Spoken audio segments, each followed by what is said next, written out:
So $600 or $1,000. Now wait a minute. What about the Asus ROG Ally that we talked about like over a year ago? Because if we look back on the ROG Ally from Asus, we can actually see that this is being advertised as essentially the same thing.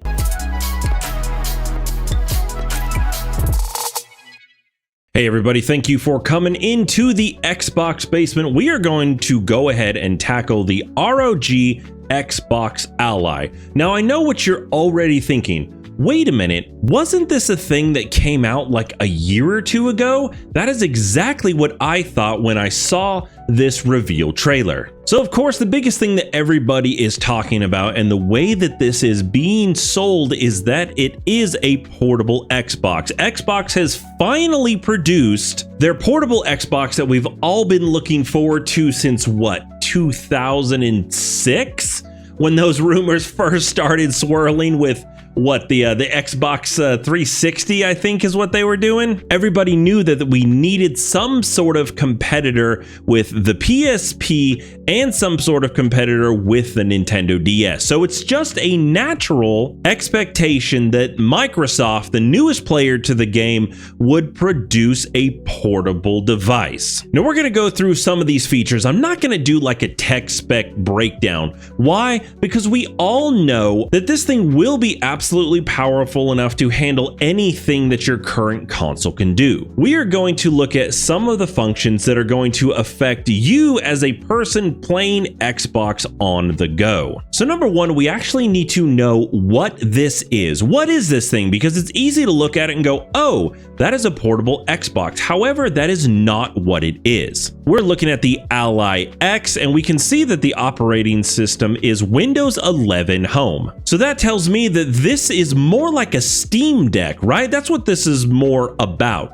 This is more like a portable PC in your hand. And I know seeing this gave a lot of people pause. They were like, wait a minute, how is this any different from the Steam Deck? Well, number one, of course, it is going to be solely focused on Xbox. You are going to be able to download games natively. You are going to be able to stream direct from the cloud. And then we can see this right here, getting on Discord, getting on battle.net. Now what they don't showcase here is actually a web browser. If there is a web browser, it's obviously going to be Microsoft Edge, because at the core of this is Windows 11. Now just by some of these examples that we've seen, they do tout the freedom of Windows. Does that mean that we're going to have a full comprehensive PC in our hand? Probably not. But after reading some of these reviews of people that actually had hands-on experience, this is the overall takeaway. Why do we say that? Mainly for this reason right here. While you can natively download, you are mainly going to be streaming from the cloud. And what are you going to be streaming from the cloud? You're going to be streaming the PC edition. Now I know what you're thinking, because this is what I thought.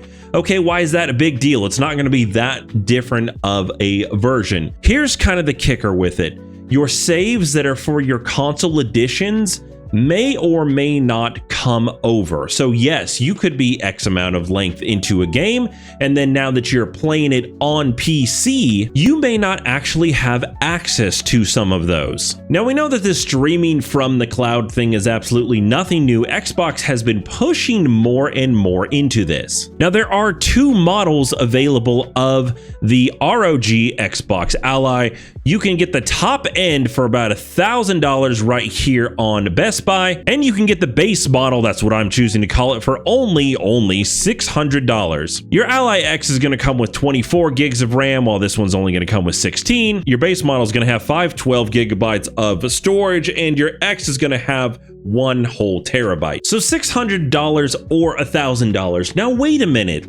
I brought this up a little bit earlier. What about the Asus ROG Ally that we talked about like over a year ago? Because if we look back on the ROG Ally from Asus, we can actually see that this is being advertised as essentially the same thing. It is a handheld gaming PC with an Xbox overlay. Yes, I'll put a link in the description, or maybe I'll just put it right up here for you guys to check out the video I did for that launch. Now, as with anything, technology keeps getting cheaper over time, and we can see that we can now pick up one of those older model Asus ROG Ally, the 7-inch ones, for about $300 to $400. Is it going to be the exact same device? No, it's not, obviously, because it's an older technology. It's still going to have 16 gigs of RAM. It's still going to have half a terabyte's worth of space. It's still going to support Xbox and have a Windows interface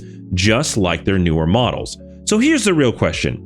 Can you buy an older model of essentially the same thing, or do we need to absolutely have the latest technology to really use this as a portable Xbox? This video was really just intended to help us kind of think through this process of what is Microsoft actually giving us and what is it actually intended to do. Thank you guys for checking out the channel. Let me know your thoughts on this. Is $600 worth a portable Xbox? I've been John, by the way, and we will see you guys in the next one.